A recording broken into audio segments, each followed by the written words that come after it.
So today's instructional video is on how to remove the top cabinet on one of these SPS-300s. Same principle applies for the ER-900 series. This video actually helps because it leads into the other videos that we're posting on how to replace the printer, the journal motor, and other peripherals or parts that may be inside.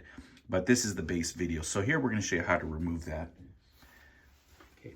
So the first thing we want to do is make sure that you are unplugged.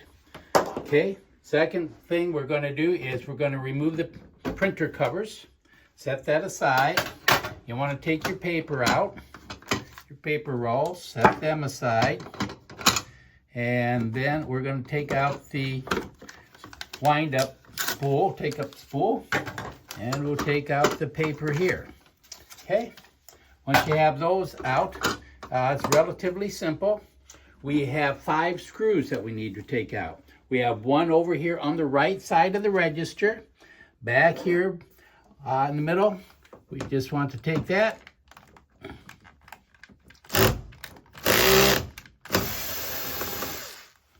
Take out that screw. And then we have 4 screws in each corner. We have one here, one over here, we have one down here, and then we have one in here. So we can start, doesn't really matter where you start. Remove 1 screw, 2 screws, 3 screws, and 4 screws. Very simple. Set them aside. Now, you simply grab the case by the back and just, it snaps, it clips in, pick it up, you hear some clips, and then it will pick it up a little bit and come forward.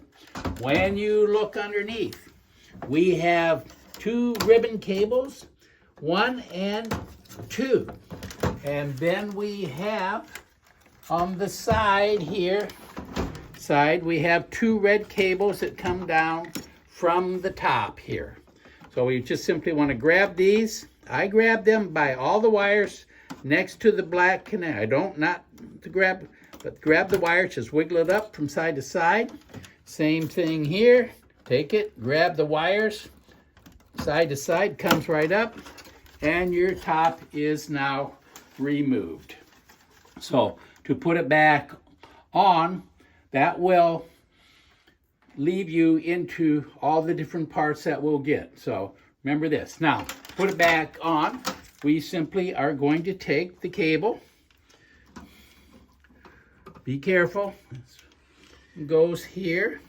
And all cables are size different too, so you will know where to put them.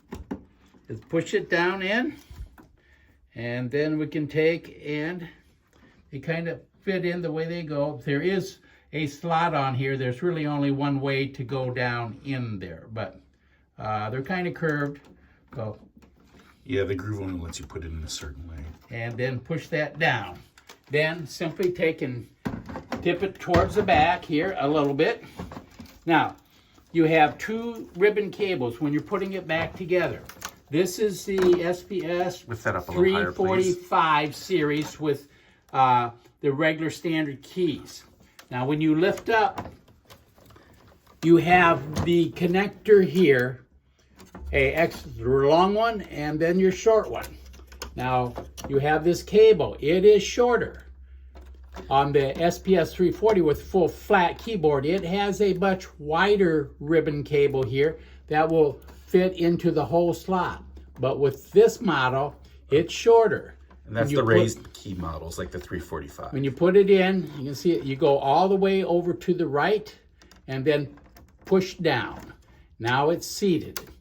The one in the front, there's only one size. You simply clip and put that back down in. That's it for the cables. Now pick it up, careful, tip it. There are connectors here in the front that you may see that they connect into, just clips here.